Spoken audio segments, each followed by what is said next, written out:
Old સિટીની એક એવી જગ્યા જે વર્ષમાં માત્ર 30 દિવસ માટે જ ખુલે છે.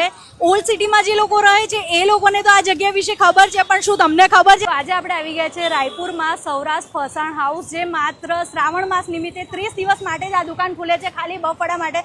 અને લોકોની ભીડ જોઈને અંદાજો લગાવી શકો છો કે આ કેટલી ફેમસ છે.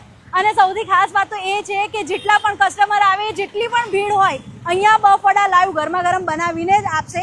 એ સિવાય પણ તમે જોઈ શકો છો અહીંયા ફરાળી ઢોકળા મળી જશે, પાત્રા મળી જશે, ખીચડી મળી જવાની છે. ઘણી બધી વસ્તુઓ અહીંયા એક જ જગ્યાએ મળી જવાની છે. આજે હું પણ ટ્રાય કરવા માટે આવી ગઈ છું, કે હું તો ઘણીવાર ટ્રાય કરું છું. જ્યારે પણ શ્રાવણ માસમાં હું અહીંયા આવું છું એટલે ટ્રાય કરું છું, ને ખરેખર ખૂબ જ સરસ હોય છે. ગમે ત્યારે આવશો ને, 2-3 વર્ષ પછી પણ આવશો ને, ટેસ્ટ તમને સેમ મળવાનો છે. જે મેં ગયા વર્ષે ટ્રાય કર્યો હતો એ જ સેમ ટેસ્ટ ખરેખર બહુ જ મસ્ત છે. તો જો તમે પણ રાયપુરમાં છો, એ લોકોને તો ખબર જ છે, પણ જો નથી ને કંઈક નવું ટ્રાય કરવું છે ને સરસ મજાનું, તો અહીંયા જરૂરથી આવજો. ખરેખર તમને મજા આવી જશે.